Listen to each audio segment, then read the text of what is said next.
Thank Hi, you. everybody. We're now recording. I am so happy to see you all here and anyone who is coming in on the recording.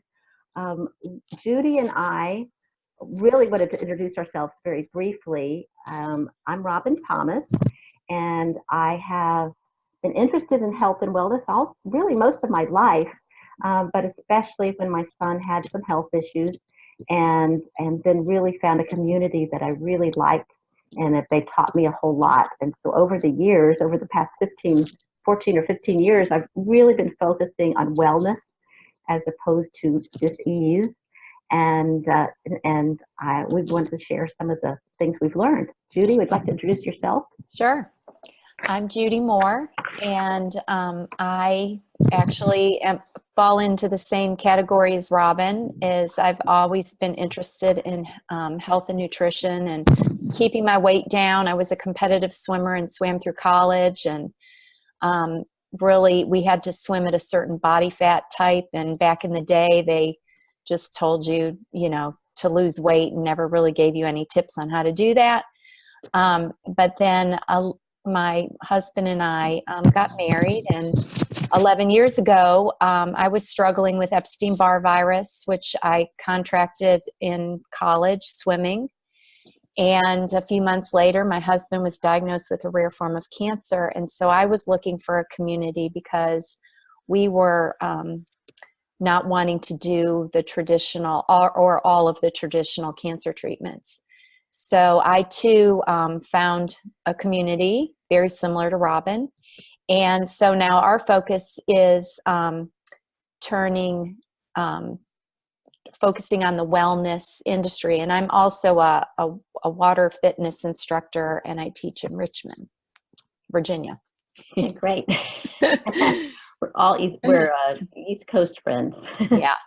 And as I said, that we're looking at the holidays coming up, and it's just always a time kind of to fall off the wagon, so to speak. It's lots of fun, lots of visiting with friends and family, and cooking delicious food, but sometimes it's stressful.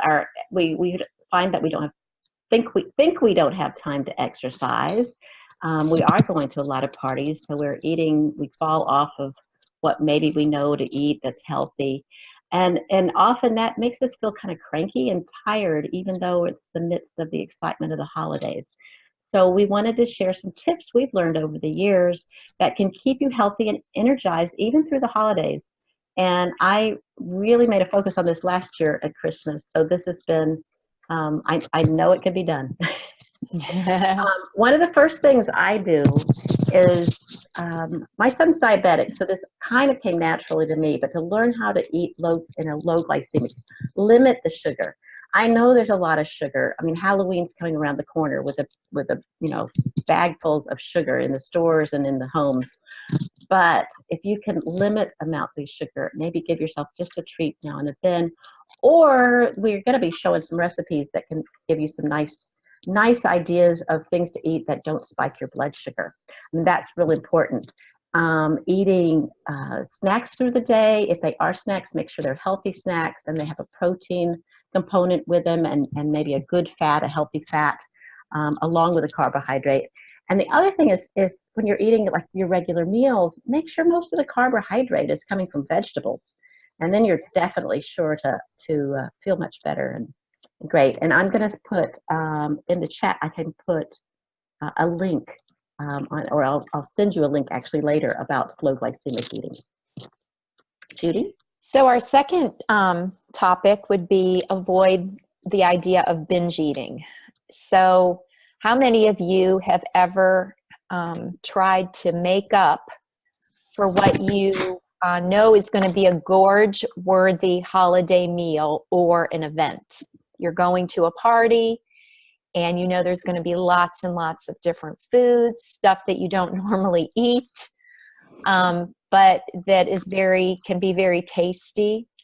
And you arrive at this festivity famished because you haven't eaten all day long, and you devour everything in sight. Well, we want to help you avoid that mistake by giving you a couple of tips on not to binge eat at the holiday event or holiday party.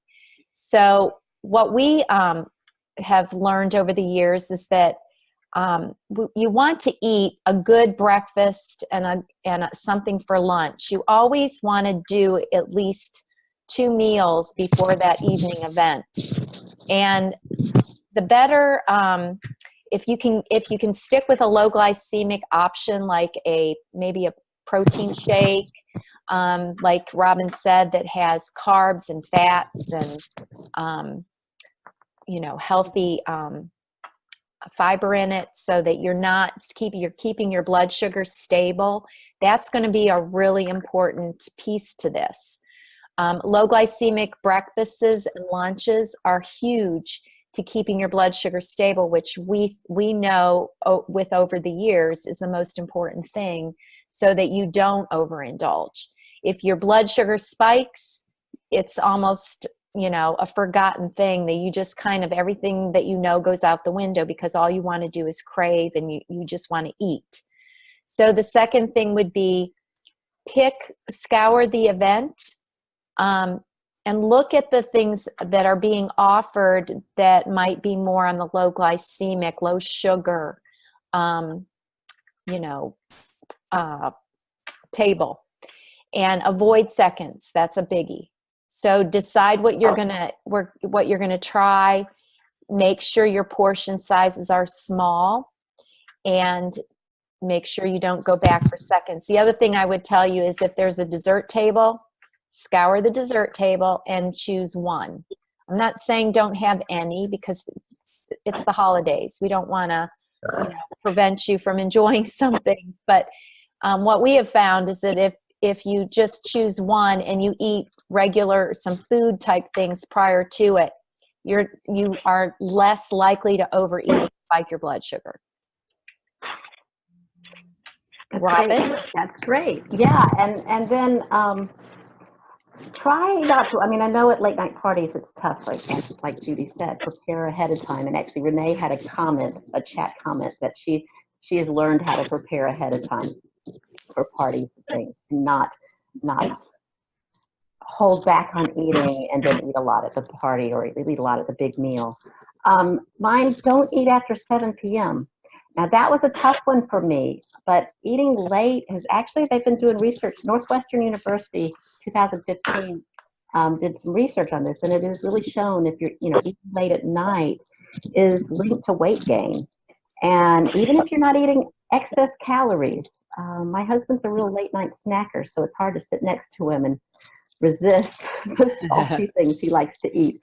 But also eating more in the early part of the day too, and having a nice healthy supper, but try to not have it be a 9 p.m. supper. Have it a little earlier. When you fall asleep and you're still trying to digest, I mean, that just messes with your digestive system. And as Judi said, eat something light and nutritious before an evening party. And often one of the things I do is I do like a half smoothie as I'm getting ready for the party, and then that quenches some of that. I don't feel that famished. I don't have an entire meal before a dinner party, but I don't feel that famished if I've had half of a smoothie. And don't go to bed either starving, hungry, or stuffed. And try to have that happy medium. If you are really hungry in the late evening, I found that an herbal tea is nice. And then if you really need to crunch on something, choose some crunchy raw vegetables to chew on instead of the nuts and snacks and things. I mean, maybe a few little nuts, but try to limit that food intake late. So our next tip is on sleeping. And like Robin said, there's a lot of research that shows that if you don't get 7 to 8 hours of sleep a night, you can gain weight. What we do know is that during the holidays, our sleep the amount of hours that we sleep tends to go down because we are so busy. This is why it's so important to make sure that you set a specific bedtime, that you are going to make yourself, get that 7 to 8 hours, 9 hours if you need it, of sleep to rejuvenate yourself. So it is really, really important maybe for you to put an alarm on your clock. I actually have an alarm on my clock at, my goal is to be in bed by 10 o'clock. So I have a alarm on my clock that goes off at like 9:15 saying, at 10 o'clock is your bedtime. So it just is kind of a reminder for me to start putting things together, finishing up what I'm doing, and getting ready to kind of settle in for the evening. What we also know is that sleep is when our body repairs itself. And so we know that between 10 p.m. and 2 a.m. is when your body repairs itself. Well, guess what? If you're not going to bed until 12, 1, 2 p.m., you're missing all of the body repair time that your body has genetically and through the way God has designed us to, repair our bodies. And then between 2 and 6 is basically when our mind repairs itself.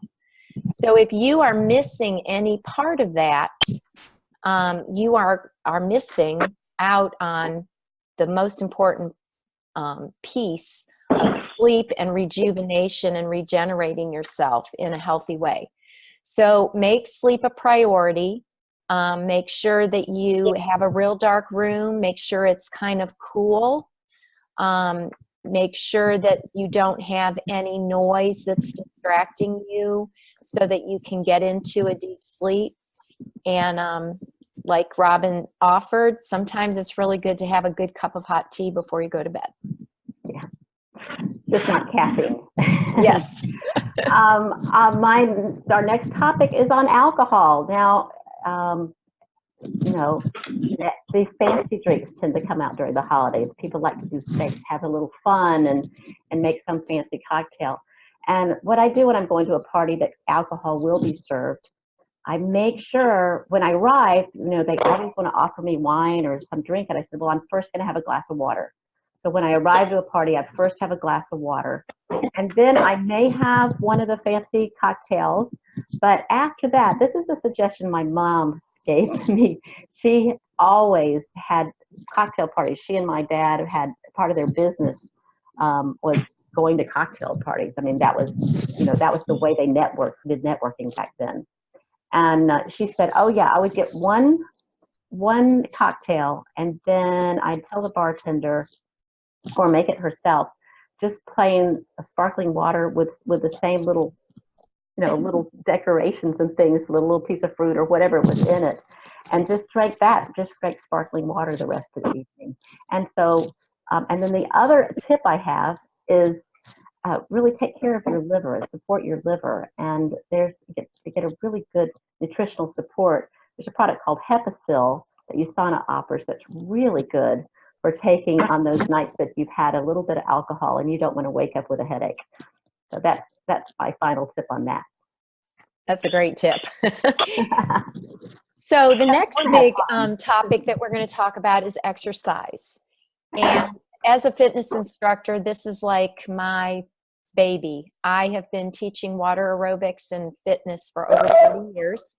And so this has become a lifestyle for me. It is really important for you to move and exercise and stay active, especially during the holidays. The hours that we're awake or that we have light diminish during the winter months. And so sometimes we're not as motivated to get up and get moving because it's dark and cold outside. But I would really encourage you to find something that you really love to do and make that a priority in your exercise routine. The demands during the holidays, of course, are really large. You're going to events that you don't normally go to. You might even be out every night of the week.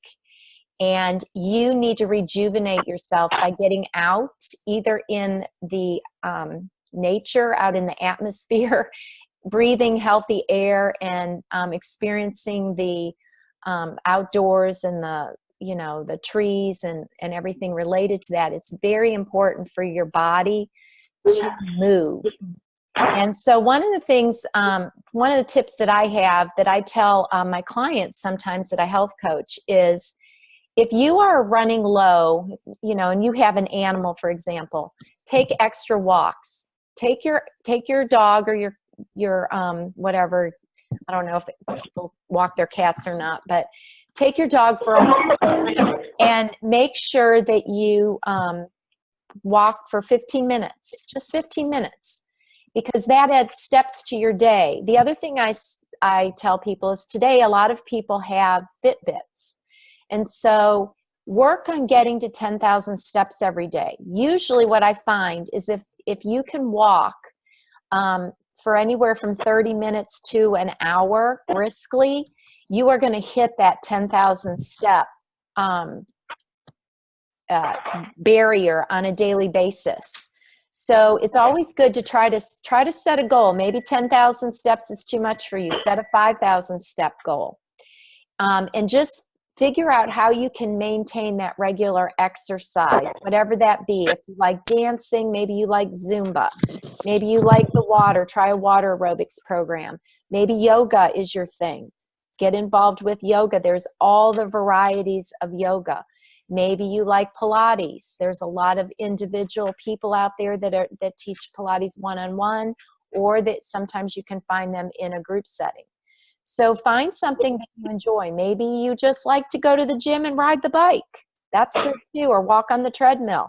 All those things are really, really good for you. Just find something that you enjoy doing and make sure it becomes a pattern in your life. That's great. That's great, Judy. We've got about 10 more minutes, so I'm going to go through these. Mine one is fun. It's play love, and you can play the music you love while you exercise. You can play the music you love while you're cooking, doing chores around the house. Just upbeat music that's going to lift your mood. And you know how it is when you play something you really like, music-wise, you start dancing a little bit. Yeah, I mean, that's just going to help your mood very greatly. Whenever you do feel kind of like low energy, instead of just sitting down and kind of, oh, I'm so tired, try putting on some music you really love. I know some people adore holiday music, some people don't, so make sure it's something you like. And I'm going to pass it back to Judy. The next one is taking time for yourself. And self-care is a really important thing, especially during the holidays. We can kind of put that to the side. We're doing for everyone else, and then we get run down and burned out. So handling stress actually strengthens your immune system, and finding those things that are actually going to rejuvenate you are going to be really important. So reducing inflammation in your body wards off those stress hormones and helps to elevate your mood, like Robin was saying, some ways to do that. And it helps you to continue to be healthy and repair and recover from this kind of busy lifestyle that we're all tackling during this time of the year. Breathing and relaxing exercises are essential for helping you calm down your anxiety. And the way we do that is I'm going to briefly tell you, you take in 10, breathe in on a 10 count, breathe out on a 10 count, and do that 5 times. And if you practice that, that can lower the autonomic nervous system and reduce the stress in your life. Take some time to rejuvenate or pamper yourself. That's one of the things that I think is really important, because we tend not to do that during this time of the year. So go get a massage or a new hairdo, or maybe you want to get a pedicure or manicure. Making sure that you are mindful of kind of the mental issues that are going on. I know this can be a very stressful time for some families, and even relationships that you have maybe with group friends. And you want to make sure you're avoiding that, those kind of toxic mental times that can happen sometimes during the holidays. So find those things that are actually going to rejuvenate you, and make sure you're taking advantage of those so that you do not find yourself really stressed out and having a hard time during the holidays. Back to you, Robin. And yes, and one of my favorite things to do is to spend time outside and get a little sun. I mean, it's just, and in the winter, the days are getting shorter. And so it's just so much more important to spend time in the sun when it's out in the shortened days.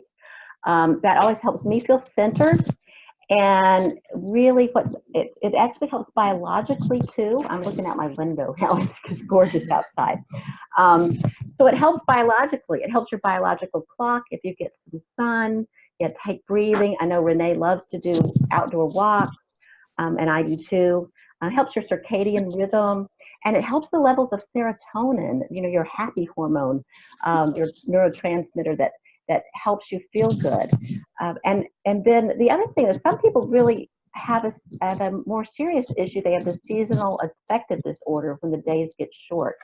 And some ways to prevent that is either by making sure you're out in the sun, or it's in the morning when you wake up and the sun does come up.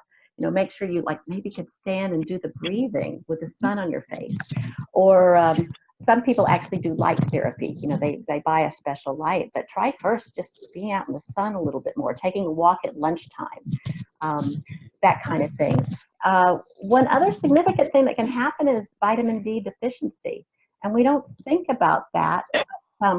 But in the winter, we have so much less exposure to the sun that it can, and that can induce a daytime sleepiness. So if you're living in the north, or you're living somewhere, or you're not able to get out of the sun in the middle of the day, I would absolutely take a vitamin D. Hey, Judy. Okay, so our 10th tip is to take some time to give back during the holidays. Volunteer. Volunteering or giving back helps to refresh the soul and renew the spirit. And there are many needs that are often revealed during the holidays that many different organizations are trying to help the needy. And so we would encourage you to find something that resonates with you, that helps you to want to give back and refreshes your spirit and helps you to build maybe a connection with a specific kind of organization that would be an encouragement to you and to them. Believe it or not, they are always looking for donations, whether that be time donations or financial donations during the holidays. So I would encourage you to find something that you can give back to, because it does refresh your spirit. So holidays are often a time where a lot of people will gain somewhere between 5 and 10 pounds. January then becomes the time of renewing and finding the new you. And so this year, why not maintain or even lose weight before January comes? How would you, do that? And how would you feel if you were able to lose weight actually during the holidays? And I think Robin made mention that last year her perspective was a lot different, and she actually did that because she was more energized, and you feel encouraged because you're starting the year kind of ahead of schedule or ahead of the curve, and you're not having to renew and rebuild yourself starting in January. So if you're interested in taking this on and working to getting to the next level, we invite you to join us during our holiday program that's going to start the first part of November. And it will help you maneuver the holidays so you don't sabotage any of the efforts that you're trying to achieve during the holidays. And if you want accountability, consider joining us on our what we call the Sexy Fit Holiday Nutrition Challenge. And Sexy Fit is about regaining control over your sugar cravings and learning how to incorporate healthy activities into your daily lifestyle. We want you to build lifelong habits that you will be able to maintain, keeping your blood sugar stable, learning tips on importance of eating correctly and understanding the importance of healthy fats and those kinds of things that will keep you rejuvenated for the long haul. So if you are interested in joining us, please let us know. You can personal message either Robin Thomas or myself, Judi with an I, Judi Moore. We would be happy to enter you and give you more information on this particular program.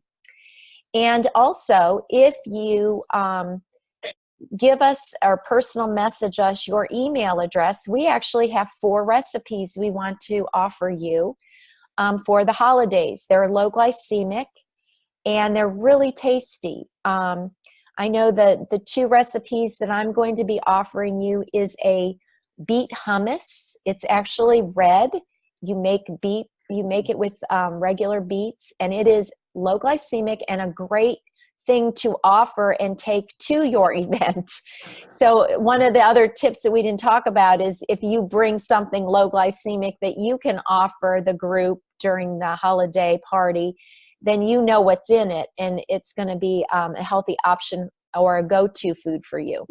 So the beet recipe would be a great one. And then I also have a really tasty quinoa ball recipe, which has a little bit of dark chocolate sprinkled over top of it, and it's kind of what we call a energy ball, and very, very tasty. Even my husband was a fan of them, which sometimes he's not a fan of some of the things that I do, but I even took them to work, and everybody at work was like, "Oh, these are really yummy." So those are 2, and I know Robin has a couple. I have so many recipes I'd love to share, and I know I have one, a good carrot, a French carrot chickpea salad, which is easy. I like easy recipes. There might be some others out there. If there's some particular like if you want something for breakfast, or you want some ideas for breakfast, or ideas for different times, or if you want holiday things, I also have this wonderful, which I know Patty has tried them, who's here, the chocolate nut bar, which is very simple ingredients. It takes 10 minutes to make, but it's so delicious. And I could share that too. Please message us. You could, if you are on the Facebook, if you don't want to private message us, make sure you comment or something on the event page in Facebook, just so we know how to get in touch with you.